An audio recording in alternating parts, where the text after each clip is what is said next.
जो इस मार्ग पर, अध्यात्म मार्ग पर, आनंद मार्ग पर चलना चाहते हैं, तुमको एक इंद्रिय के संयम के लिए पांचों इंद्रियों पर संयम करना होगा, ज्ञान इंद्रियों पर। एक बात सुधारने के लिए, ब्रह्मचर्य का रक्षा तभी वो उपासक कर सकता है जब सर्वतोभाविन ब्रह्मचर्य होगा। एक जनेंद्रिय के ही ब्रह्मचर्य की पुष्टता का जब आप लक्ष्य कर लोगे तो उसकी पुष्टता के लिए आपको सर्वतोभाविन ब्रह्मचर्य धारण करना पड़ेगा। सर्वतोभाविन नेत्र का ब्रह्मचर्य, जो नेत्र किसी को भी देखकर भोग कामना कर लेते हैं, भोग बुद्धि से देखते हैं वस्तु को, व्यक्ति को, किसी को भी, ये नेत्र से व्यभिचार हो रहा है, इसीलिए सावधान रहना चाहिए। जैसे नाटक, सिनेमा आदि हैं, वहां तो जान रहे हो चित्र हैं, पर उनमें जो अभिनय करने वाले जन हैं वो तो संसारी जन ही है ना। उनका पहनावा, ओढ़ावा, हाव भाव, अंग प्रत्यंग, अगर आप भगवत भाव से युक्त है तो संपूर्ण सृष्टि में कहीं भी दृष्टि जाए अपने प्रभु की भावना होती है, पर वहां तक पहुंचने के लिए आपको त्यागना होगा ना। आप किसी का अनुकरण न करें, आप अपनी स्थिति को देखें। अगर आप किसी का अनुकरण करते हैं कि हमने उनको देखा है, वो टीवी देख रहे हैं, तो टीवी में क्या देख रहे हैं, कहाँ स्थिति है, हमें क्या पता। हमको जहां पहुंचना है उसके लिए हमारे लिए बाधक है, हमें नहीं देखना है। अगर आप माना कि कोई नाटक ही देख रहे हैं, कोई ऐसे सीरियल ही देख रहे हैं, और उसमें अभिनय करने वाले तो संसारी भोगी पुरुष ही है ना, आप कोई त्यागी जितेंद्रीय महात्मा को थोड़ी देख रहे हैं, तो उस देखने में तन्मयता आती है। जिसको हम देखते हैं उसमें हम आसक्त होते हैं, तभी तो उसका सुख दुख अनुभव होता है। देखो कोई ऐसी रोने वाली सीन आए तो रोना आ जाएगा, हंसने वाली आ जाए तो हंसना आ जाएगा, ऐसे तो उसका प्रभाव हम पर पड़ रहा है ना। तो हम किसी के अभिनय करने वाले के अंग प्रत्यंग को देख रहे हैं और वो कामुक होकर कोई काम चेष्टा कर रहा है या कोई ऐसा, वो सारा का सारा मन कवर कर रहा है आपका, और एकांत होते ही फिर जो मन अपना मनमानी करवाएगा आप नहीं सह पाएंगे। इसलिए नेत्र का ब्रह्मचर्य सबसे पहले शुरू कीजिए। आपको वो चीज नहीं देखनी, वो बात नहीं पढ़नी, वो दृश्य नहीं। श्रीमद् भागवत में वर्णन है, कोई पशु पक्षी भी मैथुन कर रहा हो, अचानक दृष्टि गई तो मानसिक प्रणाम करके दोबारा दृष्टि नहीं जानी चाहिए।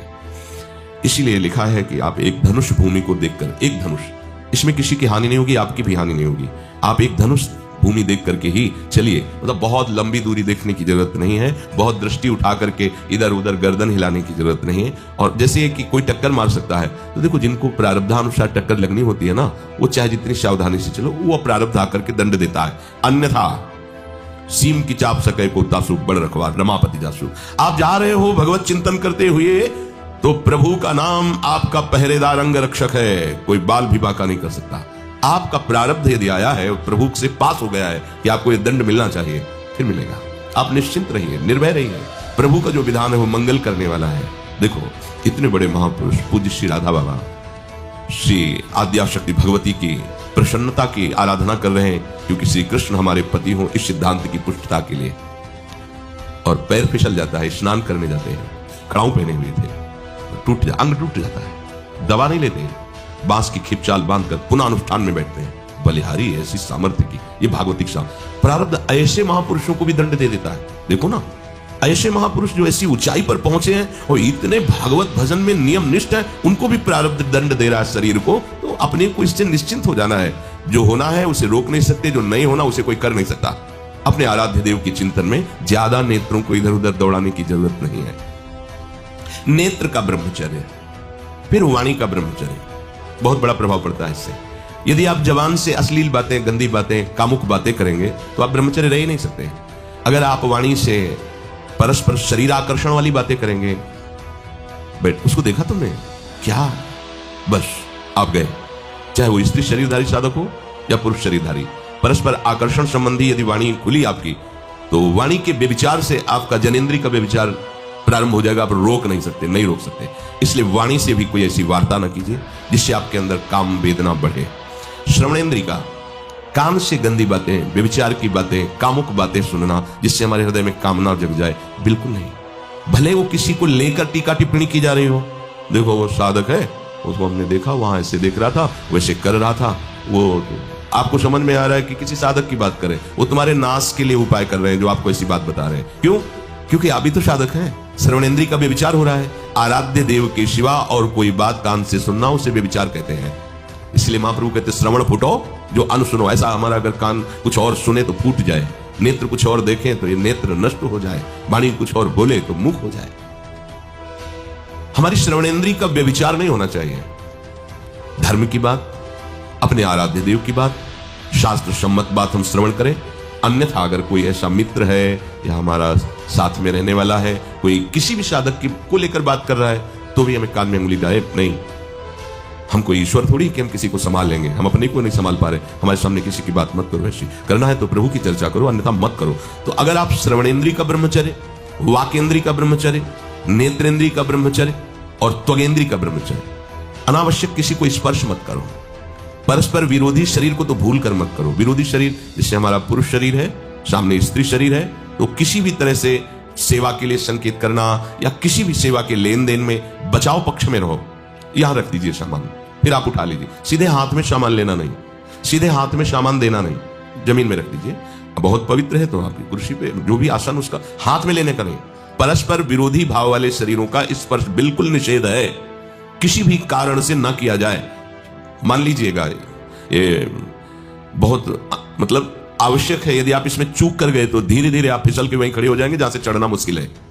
किसी भी शादिका को, किसी भी साधक को परस्पर लेन देन हाथ में नहीं करना चाहिए। मानो हमारी बात, आपको माला देनी है, चौकी पे विराजमान करो, हम उठा लेंगे।